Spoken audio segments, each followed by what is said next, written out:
Alam nyo, 20 years ago, this place is para sa akin, ano ba to? Tawag nito. A lot of memories. Uy. Kasi dito ako nag-graduate eh. Dito ginawa yung graduation day namin eh. I was seated right there. Doon, you know. Yung gwapo doon yun, parang ganun. Pero ang speaker was a politician and wala naman siya sinabi how to get rich. Sinabi niya paano na-improve yung highway, ganun-ganun. Sabi ko, ano kaya ang relation nito sa graduation day? Ay, grabe. Buti na lang. Anyway, kanina sa FB, I was browsing. May nakita na ako sa wall ko. Nakalagay doon, if you want to get rich, change friends immediately. Ang galing, no? Ba't ngayon ko lang nalaman yun? No? Lahat ng kaibigan ko, kinulit-kulit ko pa. Only to find out, hindi naman pala sasama. Sabi nila sa akin, pag-isipan ko, grabe, 20 years na, hindi pa rin nila tumatawag. Ano kaya pinag-iisipan doon? Sabi sa akin nung isa, ano yung application form, pag-aaralan ko yan. Ano pag-aaralan niya sa application form? May surname lang nakalagay doon. Name niya na yun since birth, di ba? Hay nako mga kaibigan ko, buti na lang, hindi ako nag-stick sa kanila. Tapos sabi pa nung isa, mauna ka na, pag mayaman ka na, balikan mo kami.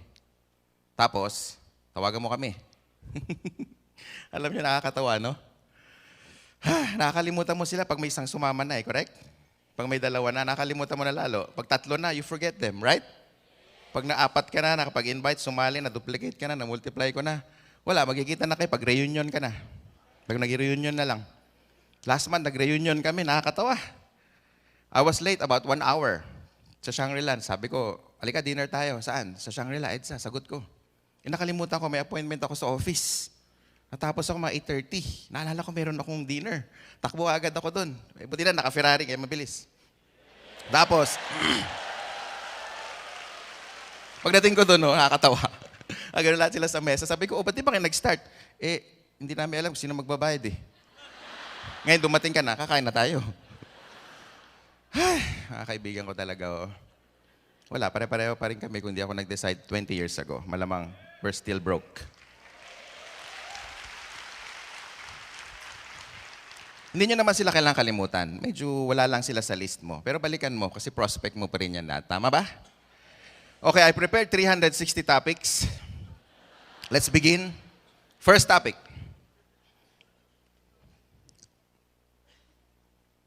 Nasaan? Creating a momentum. Ulitin nyo nga, what's the term? Okay. Mahirapan kayo mag-create ng momentum, ladies and gentlemen, if you don't have the desire o hindi mo alam kung anong gusto mo. Tama ba? Make sense? Pangalawa, karamihan ng mga taong walang nakukuha, hindi sila sure kung yun ang gusto nila. Kaya pag uwi nyo mamayang gabi, make sure na yung lalagay nyo sa dream board, yan yung gusto nyo from the heart. Titignan nyo mabuti yung salamin. Ngayon, pag hindi ikaw, siyempre tumakbo ka na. Titigan mo mabuti at sabihin mo sa sarili mo, ito talaga yung gusto ko. Alam kong kaya ko. At ilagay mo lahat yung gusto mo kung saan, nabasa ko sa libro to kung saan para ma-remind ka every day. And then, na-experience nyo ba yung first 90 days nyo medyo critical? Yung naghihintay ka sa lobby, alauna ng madaling araw, ayaw mo pa umuwi kasi nag-text, darating siya. Uwi ka na, alauna na, hello. Hindi na darating yun. Text mo na lang, show them that you care. Ikaw ba'y nahulog sa MRT? Ganyan ba? Paramdam ka naman. Experience nyo ba yun? Or baka naman, pagbaba mo sa lobby, sakto pa ganun siya. Paglingon mo, gumanon siya. So hindi talaga kayo nagkita, baka nandun talaga siya. Tawagan mo na lang ulit. Naalala ko yung mga skills na tinuro sa akin na nag-umpisa, lahat ng mga prospect ninyo, yung huling reason niya, kung hindi siya nakarating sa seminar, isulat nyo. For example, hindi siya dumating dahil may sakit yung aso. Lagay mo, may sakit yung aso. Yan. Hindi ako makakarating kasi nahulog yung pintuan namin. Kailangan ikabit. Hey, lagay mo yun. Tapos pagtawag mo 3 months later, kumusta yung aso mo? At least, di ba? Connected kagad kayo. Tama? Parang naalala mo pa yun? Tindi ng memory mo Hindi niya alam, sinulat mo lang. Right? O tawagan mo ulit, kumusta yung pintuan mo? Nalaglag na ba? O naikabit mo? So meaning, I was so creative nung time na nag-i-invite ako sa phone. Kasi ladies and gentlemen, alam ko na kung anong gusto ko. Gusto ko yumaman. Kaya hindi mo ako mapigilan. Kaya yung momentum na yung tuloy-tuloy at automatic pati utak mo gumagana. Tama ba? Lahat ng dahilan niya isulat mo. Traffic, hindi nakarating, sulat mo. Iba ang gobyerno ngayon, sulat mo din. Hindi pa yung timing ngayon kasi iba yung presidente. Isulat mo rin kung anong dahilan niya. Tawagan mo ulit pag nag-change na yung president o ano ng plano mo, nagpalit na. Tama? Ang tao, ladies and gentlemen, may cycle yan. Maaring tinawagan mo siya, tuktok siya, kakatanggap lang ng bonus. Of course, gagastusin niya yon. Pupunta sa mall, pag tinawagan mo, wrong timing ka. Minsan tatawag ka naman, nag-away mag-asawa, natural, wrong timing ka. Narinig mo, may nahagis ng plato. Curious ka, ano yung lumipad? O, di ba? Wrong timing ka ulit, correct? And then, cycle yan eh. Minsan may pera siya, wala siyang pera, may pera siya, wala siyang pera. Tatawagan mo pag nasa baba siya, tapos sabihin mo, timing ka. Sakto, wala siyang pera eh. Ladies and gentlemen, karamihan sa inyo na-invite ng tamang timing, correct? Kaya kayo nandyan ngayon. Gusto nyo rin yumaman. Na-timingan lang din kayo. Malamang yung upline nyo, very persistent. Tinawagan ka up cycle, tinawagan ka down cycle, na-timingan niya, nandun ka sa baba. Kailangan na kailangan mo. Minsan, kailangan mangyari yan to make a major decision sa buhay. Pero syempre, dahil marami ka, halimbawa, kakatanggap mo lang ng 1 milyon, tawagan kita. Syempre, wala kang pakialam sa akin, correct? Tama ba? Pero minsan, pag networker, naaamoy niya kung nakatanggap na 1 milyon, ito, may pambiling 7 heads. Tama, no? Puntahan kita dyan. Dala ko na yung 7 heads mo. Tama? Well, ladies and gentlemen, let's looks funny. Yan yung aming outreach sa, saan ba yan? Sa Banawe. Sabi ko, pababa tayo, doon tayo mag-create ng momentum. Sabi niya, sige, let's go. Alam mo kung kaya gustong-gusto ko itong picture na to? Napansin nyo, hindi pwede itong paakyat eh. Kasi walang pedal eh, preno lang nandyan eh. Kailangan mo mag-create ng momentum, tulak mo sa paa mo muna, and then pababa. Sabi ko, may truck darating, oh. Sabi ng likod ko. Sabi nung nasa likod ko, tuloy-tuloy lang, huwag tayo mag-quit.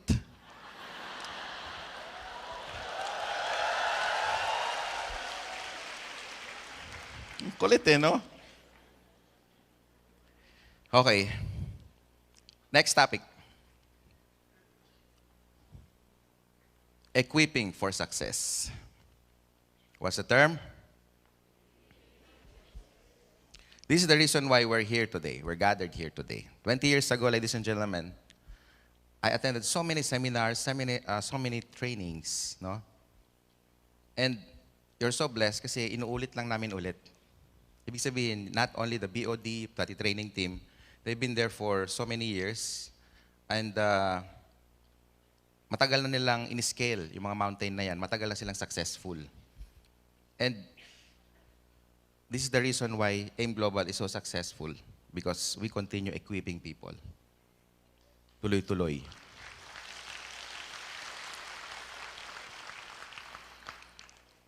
Yung pag-earn ng money, skills yun eh. Pero yung pag-maintain ng success, yun, matagal yun. It's a process. Okay? Ilang milyon na yung nawala sa amin, kaya kami natututo. Nung ako'y networker pa. Kaya yung mga nandito na mga networker, ingat kayo sa mga pera ninyo. Pag pinaghirapan nyo yan, ingatan nyo mabuti. Huwag nyo invest sa mga bagay na hindi nyo kabisado. Okay? Huwag nyo ilalagay sa isang tao na hindi niya alam. Kumbaga, dapat makinig kayo sa mga advisor na mas maraming pera sa inyo. Kasi kung yung advisor mo walang pera, uubusin niya, dilipat niya sa pocket niya yan. Gagawa ng paraan yan. Sabi nga ni Donald Trump, ingatan nyo lahat ng mga kayamanan na pinaghihirapan ninyo dahil pipilitin sa'yo tanggalin na ibang tao yan. Kaya maraming lumalapit. Napansin nyo ba mga networkers? Pag dumadami na ang pera nyo, ang dami lumalapit. Salesman, kaliwat kanan, bebenta yung lupa, maganda raw yung investment, return daw mataas. Sabi ko sa sarili ko, ba't hindi ikaw ang bumili kung mataas ang return? Tama. Ito, maganda rin ang yield nito. Kagad, tinatanong ko kagad. Ikaw ba naglagay din dyan? Pag gumanon yung mata, ay hindi siya naglagay. Tama ba? At sasabihin niya dito, 30% nakikitain mo. I-invest mo dito. Pag ganun, matakot ka na. Ililipat lang niya sa bulsa niyo yan. So ladies and gentlemen, not only na ini-equip namin kayo with the skills, ini-equip din namin kayo paano maging financially educated. Kung meron man mag-i-invest dito sa maraming negosyo, dapat kami yon kasi mas marami kami pera sa inyo. So, ladies and gentlemen, iaakyat natin yung mountain na yan para maging financially successful tayo. At pagdating doon, let the money work hard, very, very hard for you. AIM Global is the perfect bridge para maging financial freedom. Pero hindi ka magiging successful pagdating sa pera kung hindi mo marunong ingatan ito. Tama?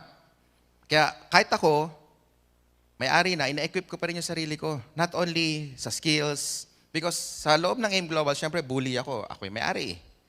Tama? Pero out there, marami pang mas malalaki sa akin. Naalala ko yung nagsabi sa akin, Francis, why don't you try to swim with the sharks? Sabi ko, what do you mean? Nandyan yung mga Gokong Wei, nandyan yung mga Lucio Tan. Tignan mo paano sila mag-isip. Oo nga, no, mas malalaki nga pala sa akin yun. Kaya minsan, I go out of the box, pinag-aaralan ko paano sila nag-invest, paano sila nag-iisip. So, hindi lang skills ang matututunan nyo today. Okay ba yun? Yes. Kaya nga, pag ina-equip kayo, make sure na pag nagpatawag ang mga BOD, training team, marketing team, pati yung mga spiritual guide natin nandito ngayon, si Coach John, palakpakan natin. Balanse yung negosyo natin. Para sa akin na equipping is like a nurturing. It's an ongoing process. Hindi natatapos. Tama ba? Kung nakita nyo yung picture ko kanina sa triathlon, on my first time, nung sumali, 2 years ago, I almost got, alam mo yun, scared. Kasi nung lumalangoy ako nung una sa Cebu, nakikita ko pa yung tawag nito, mga corals. Ang ganda, ang saya. Sabi ko, abot ko pa to. Pero nung nakita ko medyo blue na, may abyss na, gumanon ako ng konti, tapos yung heartbeat ko bumilis. Hindi lang pala ako, yung katabi ko, ganun din. No? Tapos humawak siya sa akin. Nakakatuwa. Naalala ko yung sabi ni Coach Roy. Papalakpakan natin si Roy Saldo. Ay nagturo sa akin sa triathlon. Karatehin mo! Kaya pala yung swimming doon, hindi pala yung talagang ganyan. Hindi. Kailangan may ganun. No? Kasi pag may tumabi sa iyo sa triathlon, humawak dito, baka pareho kayo malunod. So, meaning, kahit saan ka pumasok, kailangan mo ng coach, kailangan mo ng mentor, kailangan may mag-equip sa iyo. Tama ba? Pag gusto mo magtayo ng mall, wag ka na sa akin magtanong. Magtayo ka na lang kay Henry C. Magtanong ka na lang sa kanya. Kaya lang, I doubt it kung ituturo niya sa iyo yung sikreto niya, lalo na kung kalaban ka niya. Pero dito, ladies and gentlemen, hindi namin kayo pwedeng turuan ng bagay na hindi kayo magiging productive. Kasi loss mo yon, loss din namin. Kaya dito, win-win tayo rito. Kaya pa nagpatawag yung mga uplines nyo, lalo na kung ganitong klaseng training, kahit may bayad, puntahan mo yan, investment mo yan eh. Magkano binayad nyo sa tuition fee nung college kayo? Wala naman nagturo kung paano yumaman. Kasi kung yung teachers natin, ituturo paano tayo yumaman, malamang binitawan na yung whiteboard. Sabi niya, bahala na kayo, alam ko na paano yumaman. Tama ba? Make sense? After college, ladies and gentlemen, you're on your own. Kaya hindi namin to i-remind sa inyo, pero negosyo nyo to, you have to equip yourself. Magkaroon na kayo ng kusa. Huwag na kayong hintayin pa na tawagan kayo, na-apply nyo. Lumang tugtugin na yan. Kilala mo yung sarili mo eh. Kung ano yung kulang mo. Kung kulang ka sa products, product knowledge, inom ka muna ng may choco para may memory retention. Okay? Kasi useless pag wala kang memory retention, attend ka ng attend. Sabi, ano daw? Kung slow ka pa din, iligo mo na siguro. Yung may choco. Pakuluan mo. And of course, magagaling yung mga speaker natin. Ladies and gentlemen, ito yung mga tinatawag na cream of the crop. Ito yung mga sanay na sa tuktok. Ito na yung may mga experience. Never kaming kumuha ng training team or magiging trainers ninyo na wala experience sa network marketing. You know why? Kasi sensitive ang networking. Pag ang nagturo, hindi na niya na-experience yung discouragement, hindi niya na-experience yung bumiyahe ng Isabela. Kagaya ko na, nag-umpisa ako. Sabi niya, apply, punta ka dito. 100 tao dito a-attend. Siyempre ako excited. Part-time pa. Sino hindi pupunta? 100 na attend. Sa Manila, para mag-gather ka na 100, ang hirap, correct? Ipupunta ka ng Isabela, dalhin mo lang yung katawan mo, plus yung dimple mong kagara-gara. Pwede na yan. So excited ako. Punta ako dun. Only to find out, fiesta. Talagang maraming tao. Biyahe ka pa 7 na oras. Lasing pa yung nakikinig. Sabi niya, anong meron dyan? Nakalabas yun dyan eh. Kaya kung meron magtatayo ng company, lalo na sa building natin, experience nyo na, iba-ibang company, meron pa tumabi. Walang difference. Sabi nga nila, kung gusto mo mag-succeed, dumikit ka sa successful. Hindi ganun. Ano ba yun? Hindi nga ganun eh. Kailangan ma-experience mo yung discouragement, kailangan yung ma-experience mo bilad sa araw, ma-experience mo yung maiwan ka ng bus, last trip na, kaya kailangan paspasan mo yung pag-explain. Tama? May mga dito na experience pa nila matulog sa terminal. Mayroon pa dito. Ngayon, kumikita ng 2 million, experience siya matulog sa park. Ganyan si CL, Charles Langurayan. Kasi ngayon, 2 million a month. Kaya kung magsalita sila, very powerful, very authoritative. Bakit? Na-experience nila. Tama ba? Paano kayo may equip na isang taong wala experience? Kaya yung mga ibang company, bila na lang bumabagsak. Bakit? Hindi sila bumayahe sa Isabela, na 3 lang a-attend. Hindi na na-experience yung nakikinig, lashing pa. Tama? May pera lang. Anybody can buy a company. Kaya mong bumili ng barko kasi may pera ka, pero hindi mo kayang bilhin na experience. Experience is relative with time. Tingnan mo yung barko. Hindi yan ginawa para mag-stay sa dock, di ba? Bumabiyahe yan sa dagat, mag-isa. May nakita ba kayong convoy na barko? Bumabiyahe, usunod ako sa iyo, baka lumubog ako eh. Meron bang ganun? Yung kapitan po natin, si Doc Ed, sanay na sa gantong negosyo, kaya nga siya yung kapitan eh. Si John naman, siya yung taga-takbo ng makina sa baba. Ako taga-bigay ng direksyon, ako yung rudder. So kahit nandun kami sa baba, hindi namin nakikita kung saan papunta. Alam namin makarating kami. Trust, experience, sama-sama na. Kaya kahit yung barko may butas, sasabihin lang ni FM, sasabihin lang ni Doc Ed, FM, may butas yung barko. Okay. Okay na. Next, ano? At meron pa sa kaliwa. Okay. You know, with style. We do networking with style. Ha? Alam namin kung nasaan yung butas kahit nakapikit because of the 20 years experience. Tama ba? Kaya don't wonder bakit ganito tayo kalaki. Mid-year nga lang to, tingnan nyo. Sa ibang company, grand launching na to, 10 years malamang anniversary na nila to. Training lang to. Tapos sasabihin nila, malaki sila. Saan banda? Hello? Sila lumalaki gastos, tayo lumalaki. And kahapon, tayo yung mga balahibo namin because 8 years ago, ladies and gentlemen, plan talaga natin magkaroon ng sariling building. Hindi namin alam kung saan, pero kahapon nangyari yung groundbreaking.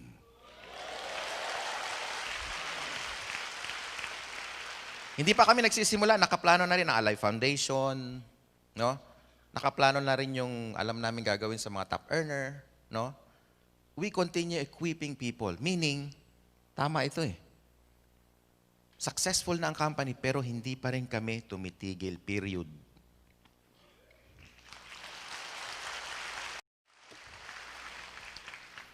Okay, 348 topics na lang. This is nurturing, ladies and gentlemen. Maraming way to equip your downlines. Especially on a weekend. Magkaroon kayo ng banding. Invite mo yung downlines mo. Sabi mo, leader, anong gagawin mo this coming Sunday? Mag-o-host ako ng barbecue party. Maybe you can invite your wife and your children. Let's have a banding. Meet my family mo and then usap tayo, kwentuhan tayo. Tanong mo muna, baka mamaya hindi naman siya kumakain ng baboy. Muslim man, paano yan? Hindi na kayo nagbanding, nag-away pa kayo tuloy. Ngayon, pili kayo ng barbecue na matagal. Para matagal ang usapan ba? 5 oras na hindi pa luto. Di ba? Ang tagal na mag-uusap. Kaya kung di kayo marunong mag-barbecue, nako, forget networking. Maraming way para equip, guys. No? This is one way. Itong nandito tayo sa PICC ngayon, this is one way. Tignan nyo, nag-iisip pa pati may-ari kung sinong speaker na dadalhin. Mag-i-invest tayo, magbabayad tayo sa kanya. Galing pa siya na Amerika, si Mr. Tom. He's been with the industry for more than, I don't know, twice siguro ng age ko. Ganong katagal na siya sa networking. Naalala ko na nandun kami sa ANSE. Sabi niya, hanggat marami pa akong buhok, hindi ko ititigil ang pag-equip ng mga distributor. Tagalog, baka nandiyan siya sa likod eh.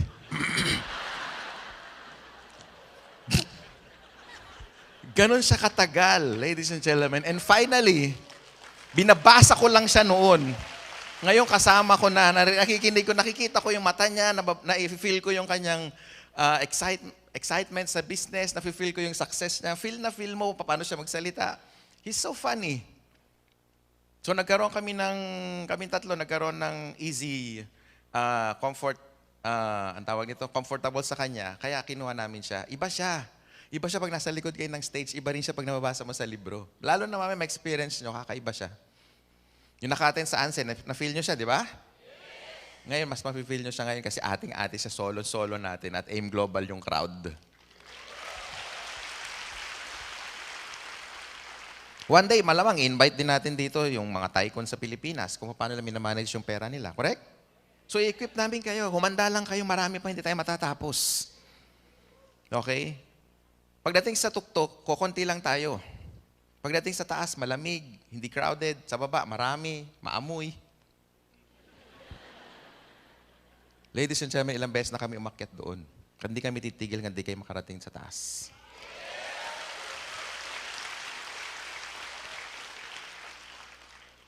Sarap doon, malamig.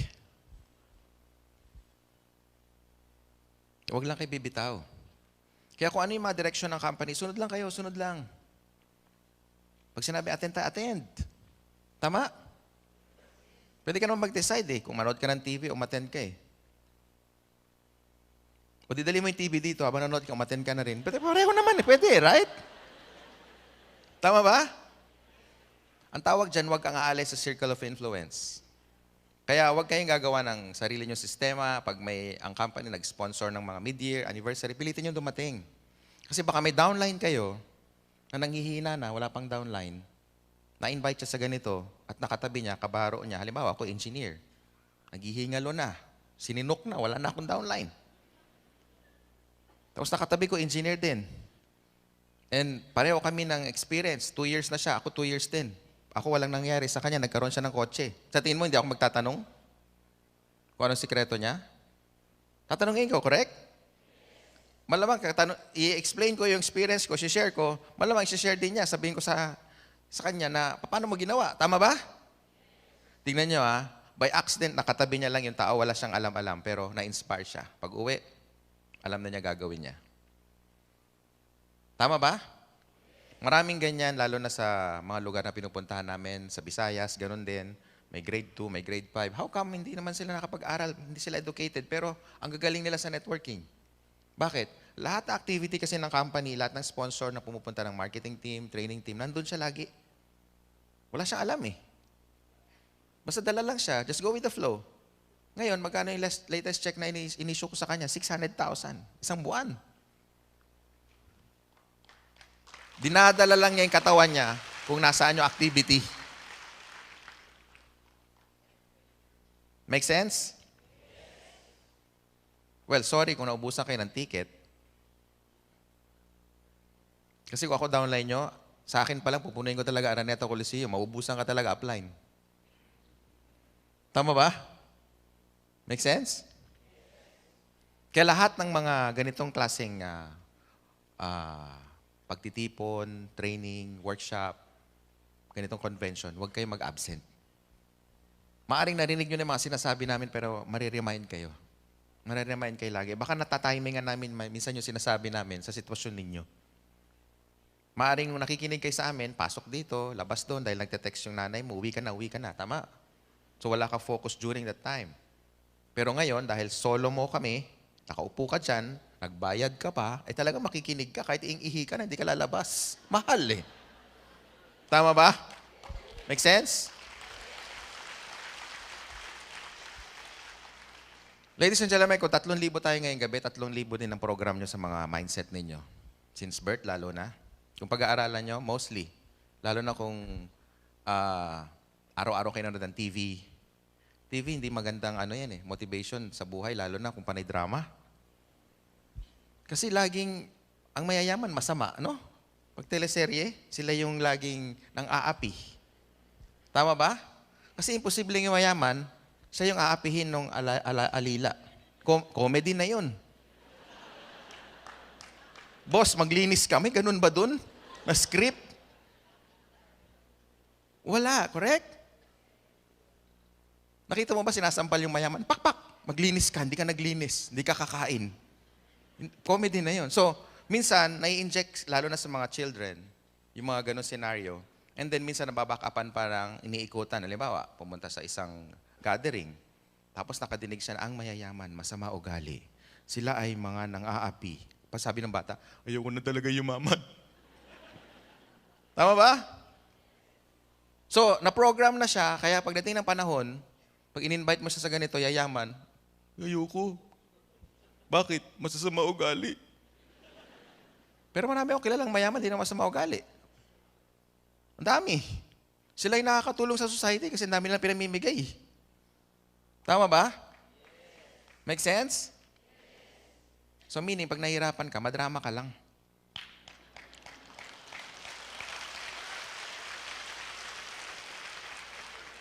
So the difference between mayaman and mahirap, between drama. Yun ang in-between yan actually. Kaya tigil nyo na yung mga drama ninyo. Pag in-invite ka na upline nyo, attend tayong training, mainit upline. Drama na naman yan. Upline, malamig, umuulan. Parang isang downline ko, sabi niya, may prospect ako next week. Pupuntahan ko upline. Talaga, pero depende kung uulan, baka malabo. Sabi ko, ha? Nakadepende yung success mo sa ulan? Ano bang tamang temperature para kumilos ka, ha? So, ladies and gentlemen, no? Kung gusto niyo yumaman, tanggalin niyo na yung mga drama ninyo, okay? Stretch nyo nga yung mga katawan ninyo. Stretch nyo yung kamay. Hinga malalim para umikot yung oxygen. Oh, teka muna, wala pang sinasabi. Hold nyo. Okay, buga. Nahilo ba yung katabi nyo? Yan na yon. Na-equip na kayo. Next topic. 322 topics. Pansinin nyo yung nasa picture. Everybody, love prospecting. Nakita nyo dyan si John V?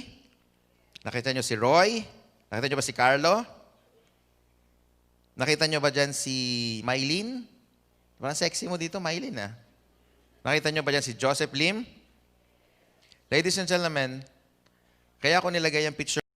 Can you imagine, kung yung upline nila hindi tumigil sa pagpo-prospect, malamang wala sa stage yung mga yan. Tama ba? Meaning, baka naka 99 invitations na ako, pang 100 na si Joseph Lim. Kung nag-quit ako nung 99, walang Joseph Lim sa harap nyo. Tama ba? So malamang yung sponsor ninyo, kaya kayo nakaupo dyan, hindi lang tumigil, kaya kayo nandyan. So meaning, mahalin nyo ang pagpo-prospect. One time, sabi nila, Francis, baka saturated na M Global. Hindi. You want me to prove it to you? Last month, I went to Cebu. Pinilit kong hindi sumakay sa aeroplano para i-broadcast yung pangalan ko sa airport. Paging Mr. Passenger Francis Miguel. All passengers are on board. You're the last person. Ganyan. Sabi ko, isa pa, sige, isa pa. Andun lang naman ako sa gate. Nakikita ko na yung gate. Paging Mr. Francis Miguel. Blah, blah, blah. You're now, ganon. So pumasok ako, sabi ng babae, can you remove your shades para daw makita yung eye check? Sabi ko, puyat, pasensya na. Okay. Pagdating ngayon doon sa loob, nakaganon ako. Siyempre, nakasimangot na yung mga pasahero. Tama? Ang matindi doon, sa gitna pa ako umupo.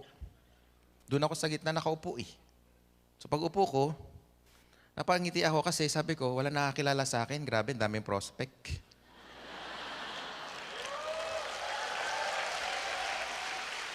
Ngayon, sabi mo sa akin, kung yun may AIM Global sigurado doon, apply! Late ka na naman! May ganun sigurado correct? Wala ni isa na bumati, wala ni isa na lumapit, Wala nagpa-picture, meaning ganun karami ang prospect. Ganun karami pa ang pwede niyong kunin. Kaya pag sinabi sa inyo, saturated na, naku, huwag kayong maniwala dyan. Pinsan ko nga, ayan, nandyan sa harap ko. Nung naglalatag na ako sa Tugigaraw, ano pa lang yan eh. Naggagatas pa yan eh. Ngayon, tignan mo, nandito na sa M Global din. Hindi prospect ulit. Hindi talaga matatapos. Tama ba? Ladies and gentlemen, pasalamatan yung sponsor ninyo kasi kung hindi siya nag-numbers game, baka wala rin kayo dyan. Nakaupo dyan ngayon.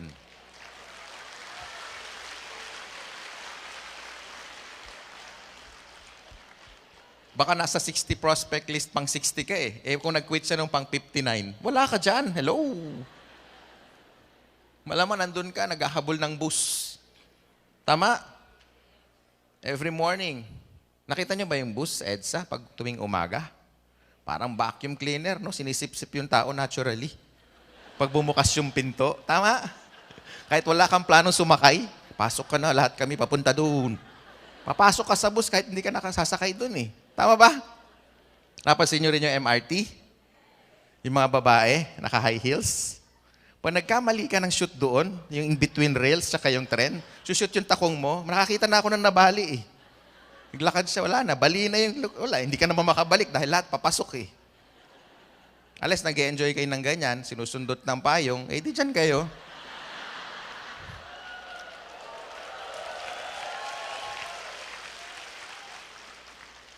Ladies and gentlemen, 20 years, 2 dekada na po ako sa industriya. Basta may makatabi akong iningitian ko. Number 1 rule, labas dimple, okay? Pangalawa, ewan ko, kahit sa aeroplano, inintay ko lang mag-take off, kakausapin ko na yung katabi ko talaga. Ewan ko, naging ganun na eh. Kasi at least hindi siya makababa, naka-take off na eh. Tama ba? Kasi experience ko na yung kakausapin ko yung sa bus. Kasi nung maintindihan ko yung negosyo, mag-i-invite ka lang, eh para sa akin hindi mahirap yun. Tama ba? Eh kung mag-i-invite lang, wala nang mawawala sa iyo eh. Pero kadalasan, syempre, dahil stranger, titignan ka muna. Lalayo yung bag. Akala mo may pera. Whew.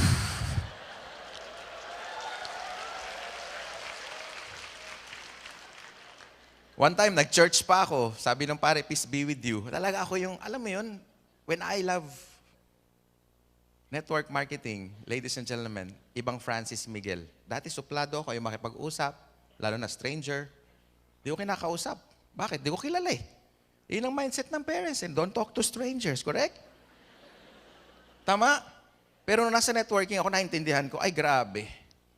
Lahat niningitian ko sa jeep. Pag pinasa sa akin, ako yata yung pinakamaraming serbisyo. O bayad daw, manong, bayad. Sukli mo.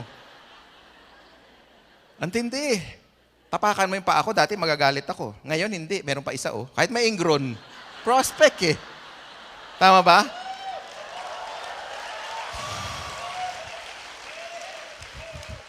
Tama ba? Lahat ngingitian mo, eh.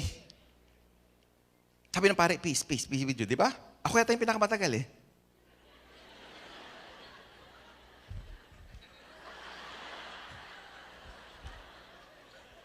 Nasa next topic na yung pare. Ako pa. Prospect na naman eh. Dati naiinis ako pag may pila. Halimbawa, nagbabayad. Inuutusan ako ng daddy ko. Nagbabayad ng Nawasa, Meralco. Naiinis ako pag mahaba pila eh. Tama? Ngayon, iba na. Yes. Wow. Pati teller, kinakausap. Lalo na pag nag-e-encash kayo. Nakita ko yung mga networker, pag nag-e-encash sa video, ino-observe ko eh. Kinakausap yung teller. Hindi mo yung check ko, 1 week lang yan. Alam ko na next move mo. Magtatanong ka na. Curious lang ako, anong pang source mo? Bukod sa sweldo mo. Di ba ang gandang opening statement yon? Tama? Pag sinabi niyang wala, okay, good news. Magkita tayo ng 5 p.m. mamaya, okay lang ba sa'yo? Explain ko sa'yo. Pero pag sinabi niyang wala, ay meron, good news. Singit mo din to. Magkita tayo mamaya 5 p.m., share ko sa'yo. Kahit saan siya lulusot, kahit anong sagot,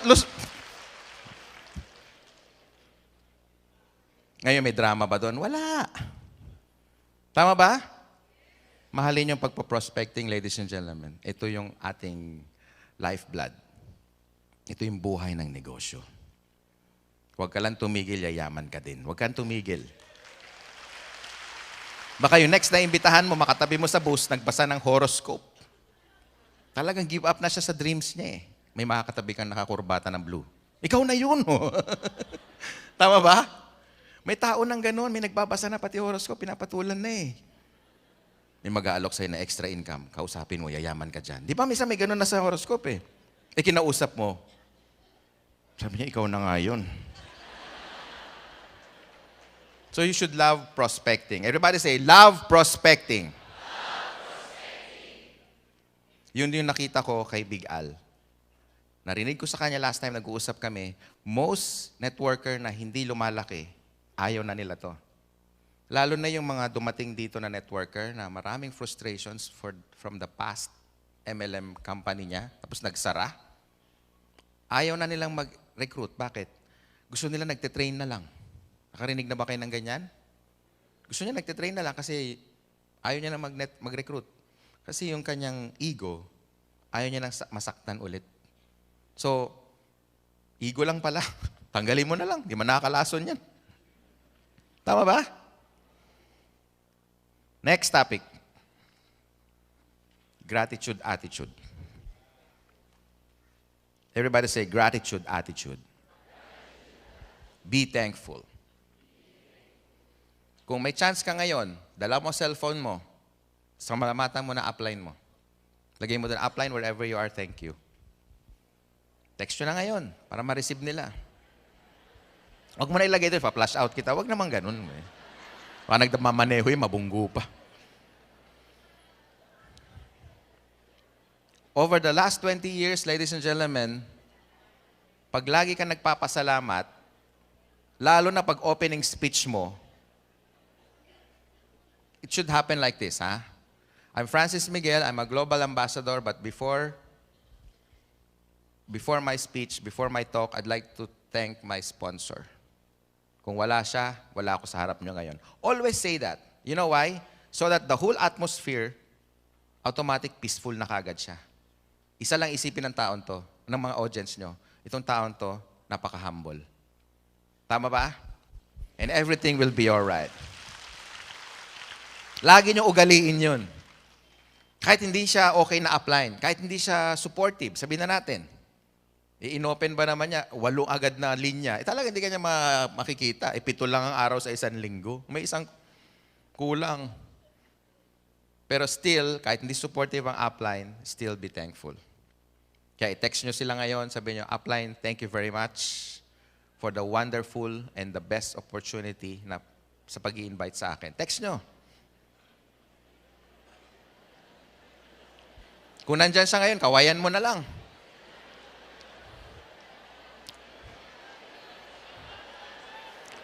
And sabihin mo, thank you, upline.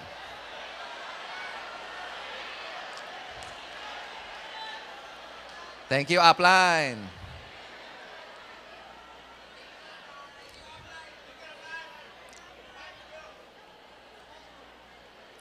Kakasal ka na daw?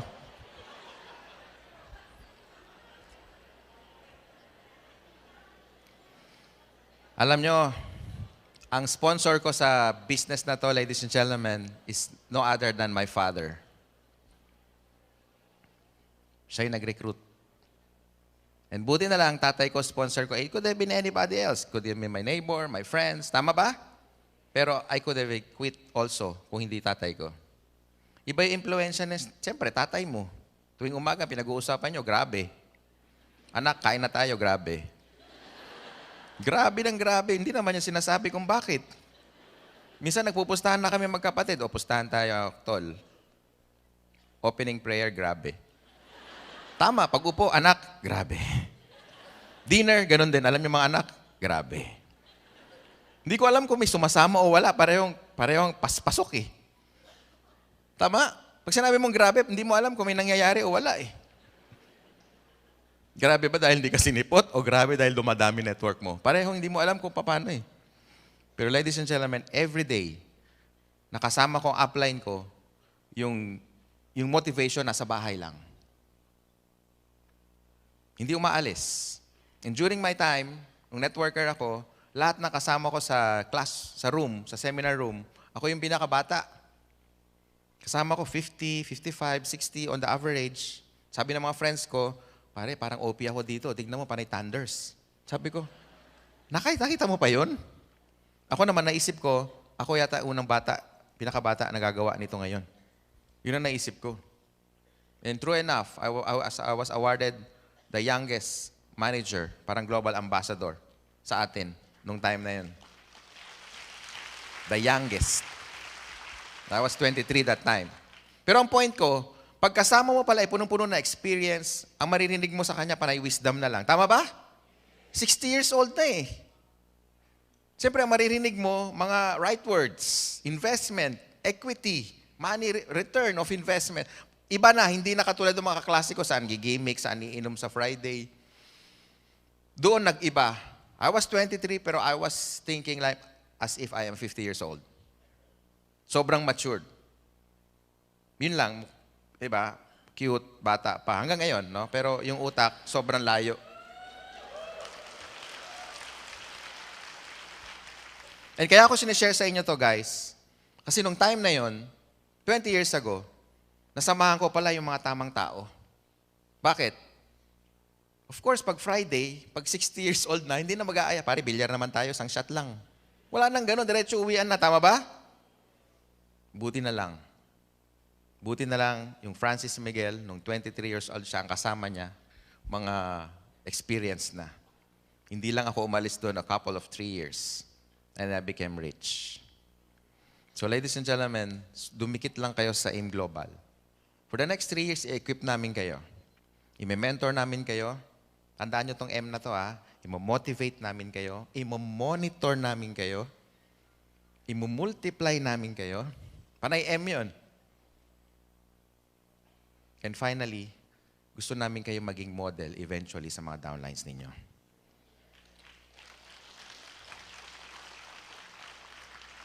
Ang wish lang namin, bago ko bitawan yung mic, I only have about 2 minutes. Gusto namin kung ano yung matutunan nyo today, sa mga hindi nakarating na downline nyo, medyo i-share nyo sa kanila ng konti. Kasi pag isang bagay, sineshare mo, pumapasok yan sa subconscious mind mo. Tama ba? Kasi pag sinulat mo lang sa papel, matatapos yun sa papel. Pero pag sinasabi mo sa mic, tinuturo mo kaagad sa downline, pumapasok kaagad sa brain natin yan, at mag-store na siya doon. Tandaan nyo yon, ha? And finally, next slide. Palakpakan nyo naman yung tatlong yan, no? Basahin natin sabay-sabay. We must find time to stop and thank the people who made a difference in our lives. Tama ba yung text nyo kanina? Ha? Na-receive kaya ng mga uplines nyo yan? Nag-reply ba? O baka walang load? Ladies and gentlemen, kahapon, no, kung nakita nyo yung pictures natin, tignan nyo, hindi talaga bagay maging construction worker. Oh. Grabe, oh. Gugwapo, lalo na nasa kanan. Saka nakita ang construction worker na naka-Rolex. Hindi, wala eh. Nai-imagine nyo ba kung ano itsura nito? Ganito yung ating auditorium. Ganito, copy-paste. Ganito. Palakpakan nyo, kaya sarap magsalita. Grabe. Ganyan. Yung negative, doon natin lalagay sa dulo para... Saka yung automatic, pag pinipindot dito, tsugloglag na lang siya. Diretso sa exit sa EDSA. Nakita niyo yung slide na yon, doon dadaan yan eh. Ladies and gentlemen, tapos na ako. Na-excite ako sa lalong next speaker natin. Pero ito lang message ko sa inyo, ha? We've been with the industry, especially ako, for more than 2 decades. Honestly, more than 23 years old. 23 years na sa industriya. All my life. Full time. Every day. Ito lang iniisip ko, ito lang ginagawa ko, walang iba. Kaya alam ko na future ninyo. Mag-stick lang kayo sa AIM. Malamang in 20 years namin experience, mapapaikli nyo lang for the next 3 years lang. Kung the last 3 years you were broke, you can change that today. Para for the next 3 years, it would be another, it would be better. You can start today. Huwag muna kayo magka-count kung kailan kayo nag-sign up, start day 1 tomorrow. Bukas ka mag-start na dahil bukas pa lang you will be the major decision na siseryosohin mo yung negosyo. Yang 3 years na yan, lahat ng bag lalabas. Eye bag, ka-bag, shoulder, lahat yan. Sama-sama. Kasi paiikliin mo yung next 30 years working life mo eh. Tama ba? Because why work for 40 years as an employee and make all the money equivalent to 40 years when you can cut it down in AIM Global for only 3 years? I have seen people who are making 6-figure a month. 100,000 a month, probably sweldo mo yan na empleyado na 1 taon. Eh anong tawag mo kay 2 million a month nila Joseph Lim tsaka ni Charles? Almost 3 million pa yung dalawa. Grabe, kikitain mo yun ng isang lifetime. 1 buwan lang nila, ikaw wala pang absent. For the next 30 years, correct? Kaya ano ba naman yung 3 years? Seryosohin mo to. Prioritize your priorities. Unahin mo yung malalaki. Walang drama. And you too will be very successful. Thank you.